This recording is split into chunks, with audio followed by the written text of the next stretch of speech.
Hello and welcome to the first edition of Buckeye Blueprint, your weekly source for Ohio State football analysis.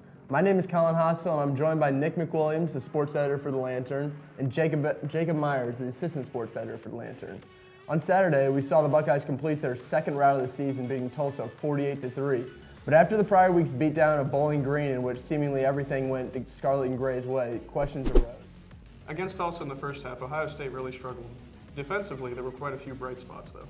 There definitely were. It felt like it was almost poetic because against Bowling Green, you had Ohio State throwing an early turnover, and then they just dominated from there on out.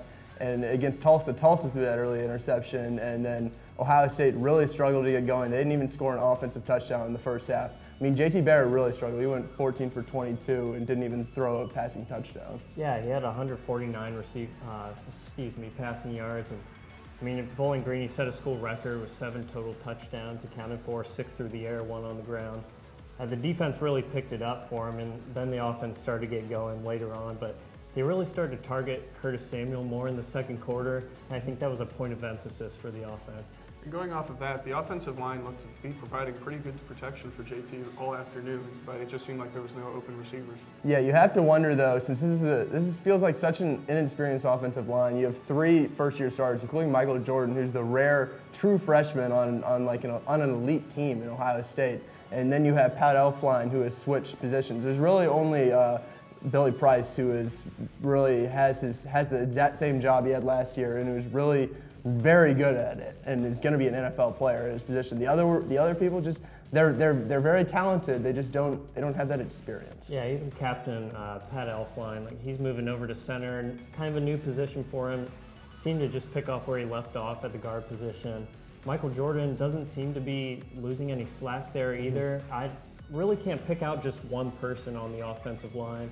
It's more of a collective unit. I think they improved a little bit. The penalties went down a little bit more.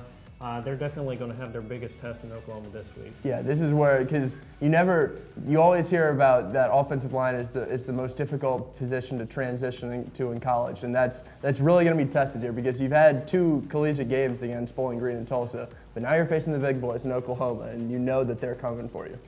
You know, on defense, even though the secondary's played lights out and the linebackers have looked really solid so far this year, there's been not much to speak of in terms of a pass rush. I mean, Oklahoma has given up 8 sacks so far in their first 2 games, but other than the occasional outside pass rush, in which case the quarterback steps up in the pocket and still gets time, there really has been nothing in terms of a push up front. Yeah, Sam Hubbard got an early sack there on a crucial 3rd down when Tulsa was kind of driving, forced a punt there.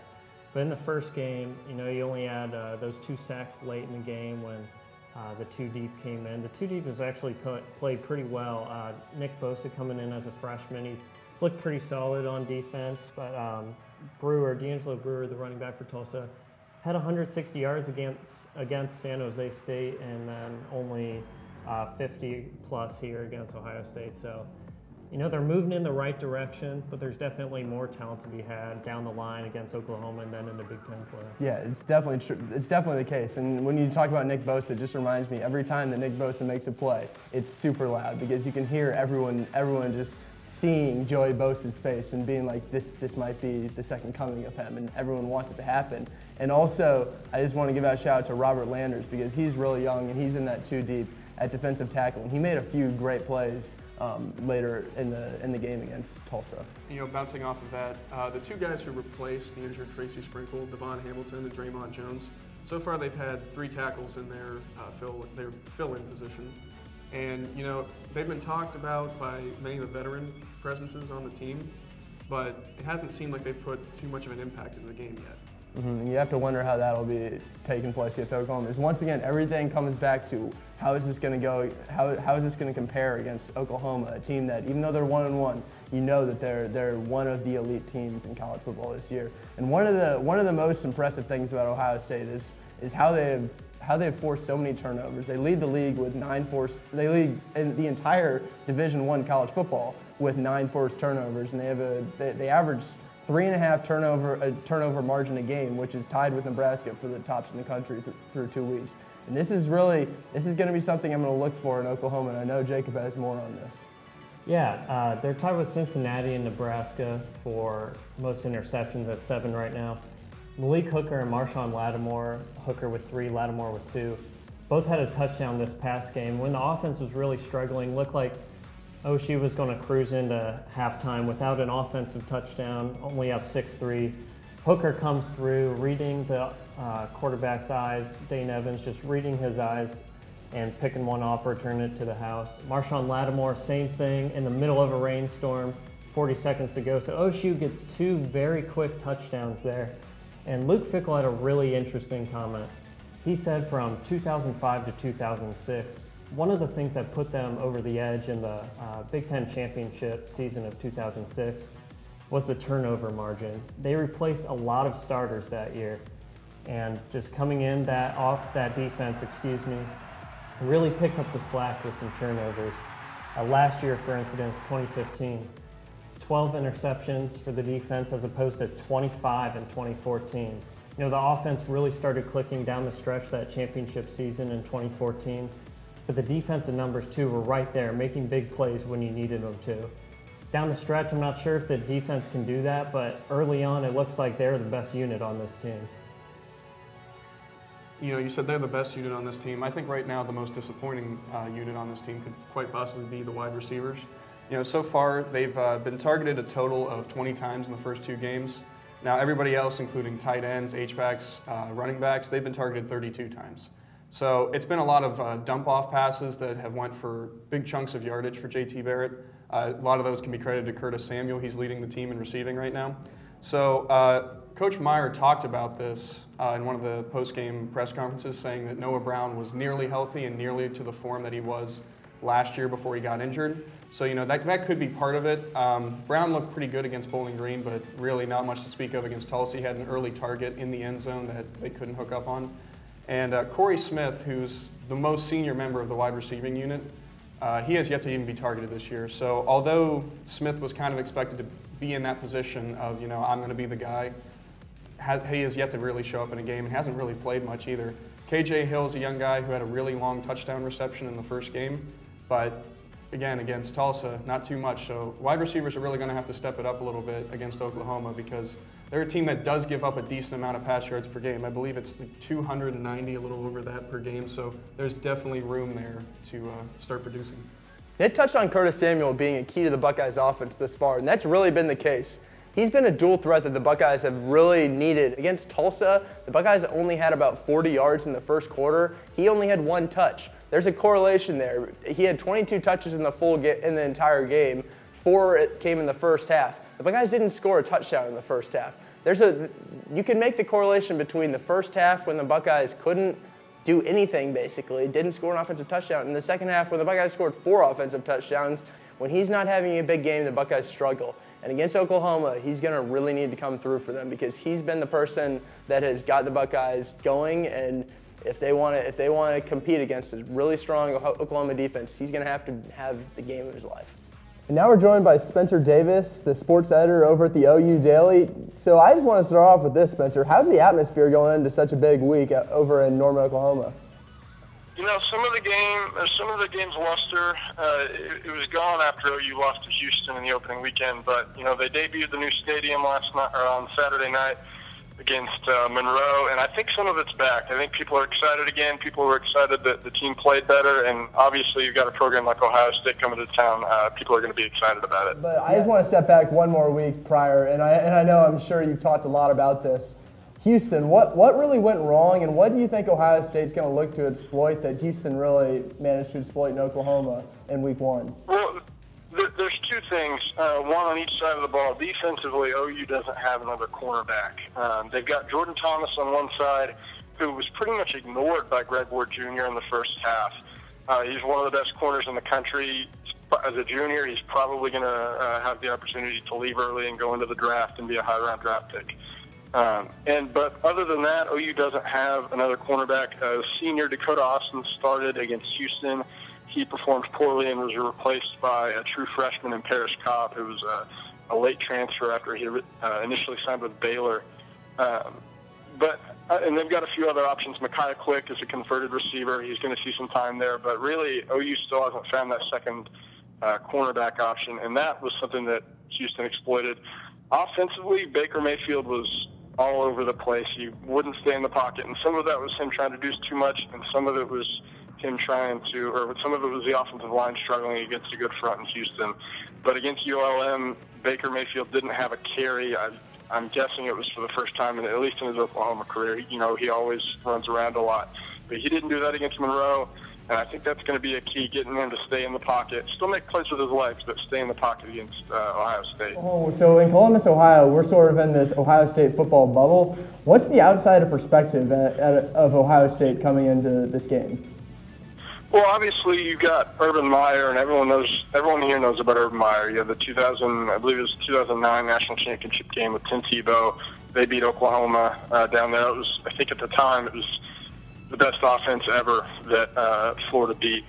So everyone here knows about him, and they're excited to play him. They think that I think the perception is that Ohio State is a very young team, which I think is accurate considering all the talent that they lost and left early. But certainly no one's taking them for granted, and I think that from a talent standpoint, OU fans would like to think that it's equal, and we'll see if that's true on Saturday.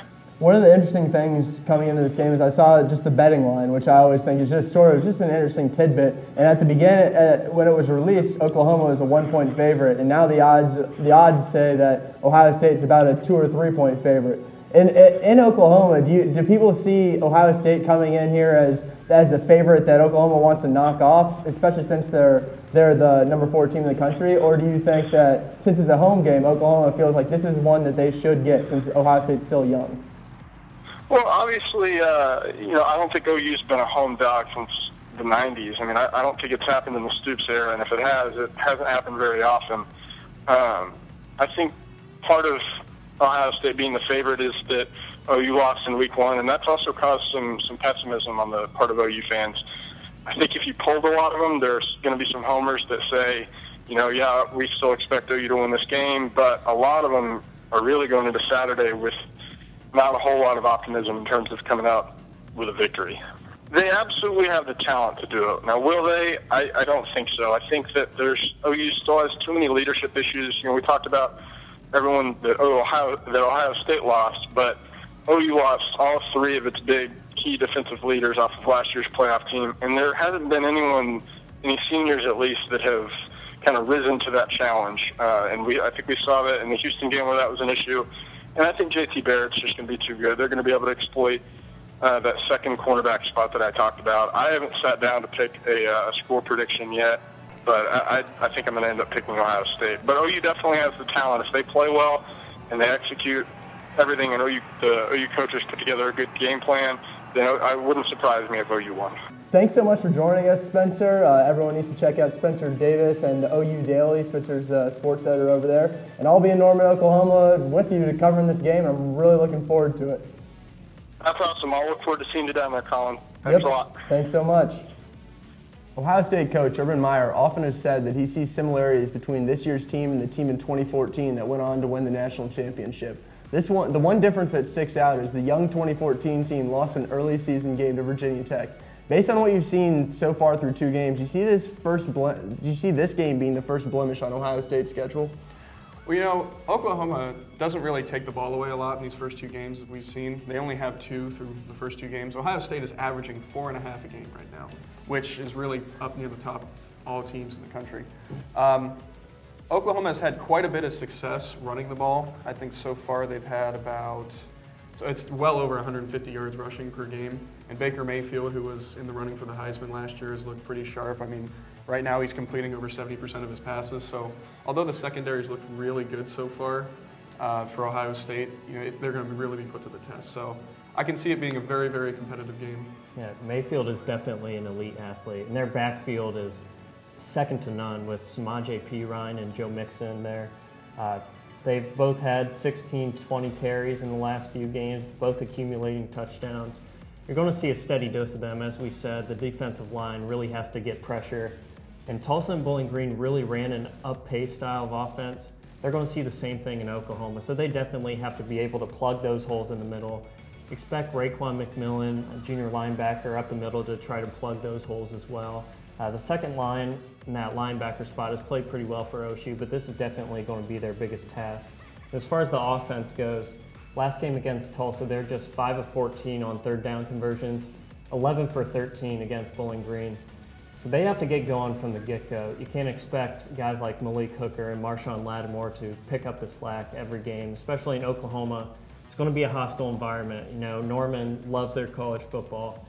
Just expect that game to be loud, ruckus, and OSU's going to really be in for it. Yeah, and I really like the point that you made about this, that the style of offense that Oklahoma plays is really similar to what gave Ohio State a bit of trouble against Tulsa. Baker Mayfield completes 71% of his passes, and that's that short passing game and the good running offense is sort of what kept Tulsa in the game through the first quarter. I mean, at Ohio State, they really won the turnover game, and that's really that college football leading 9 turnovers in 2 games. That's really impressive, and that really has made up for what's been a little bit of a lackluster run defense and short passing defense. And that's going to be the one thing that I'm going to look at, and I'm going to say, if Oklahoma can complete all these passes and turn them into points without turning the ball over, that might give Oklahoma the edge in the end. You know, not only that, you talked about the linebackers and Raekwon McMillan possibly stepping up in this game, putting that leadership role. You know, it's going to be interesting to see what happens with Dante Booker. You know, against Tulsa, he was out with a sprained knee. Kind of thought that maybe he could play this week against Tulsa, but came out, no pads on and everything, and Jerome Baker came in and stepped up pretty well in his position. He had 5 tackles and a fumble recovery. So it's going to be a very interesting test to see how the running backs for Oklahoma go and attack that possible backup position for the linebacker. Absolutely. And like you said, Baker filled in wonderfully. The defensive line, as we said, is going to have to step up. All that being said, though, we know how potent this offense can be when they're at that best. We saw that against Bowling Green. Albeit Oklahoma's a much different team than Bowling Green. It's going to be the best test thus far. But I expect the offense to really get rolling there in the beginning. Defense, I think, is going to play the way they've been playing all year. Mayfield's the best quarterback they've seen, but I expect OSU to come back on top. All right, so we all know that this is going to be their strongest test of the year, and thus far, and maybe even at the end of the year, we look back and say this is the game where Ohio State showed their true colors and showed who they were this year. So Nick, I know you're the king of predictions, so we're going to start out with you. What is your prediction score, and who's going to be the player of the game? All right, well, Oklahoma and Ohio State both have solid defenses, as we discussed, and the offense has been a little bit of a question for Ohio State, but I look to them to bounce back a little bit this week. So I'm going to go with OSU topping Oklahoma 30-27, and I think the player of the game is going to be J.T. Barrett. I think he's really going to look good against Oklahoma, and as we said before, their defense gives up almost 300 yards passing per game. I think he's going to take advantage of that. I think OSU is going to get in the 40s. I think we're going to see a lot of what we saw in 2014. I'm going to bring up Michigan State. You know, they just wore down a defense simply. The potent attack, they're going to see that. I think OSU is going to score 42, and they're going to come out on top 42-24. All right, and I see this game being a little bit closer than that. I think it's going to be 38-27 Ohio State. That's going to be my pick because I think Oklahoma is going to give Ohio State a lot of trouble throughout the first portion of the game. I think that offense, even though you made a good point in that Oklahoma's given up 8 sacks, so maybe if Ohio State can get that pressure, they can commit some turnovers. But I don't think that'll happen right out of the gate. I think Oklahoma's going to give some Buckeyes fans a scare. I think they might be up at halftime. But in the end, Curtis Samuels looked so good throughout the first 2 games that I really think he's going to go off this game and he's going to get on the national radar for the first time in a big, big way. Thanks so much for joining us, and thanks to Nick and Jacob for joining us. Jacob, what are we doing on the social media? Go and like us on Facebook, follow us on Twitter and Instagram. We'll see you next week. He's got it.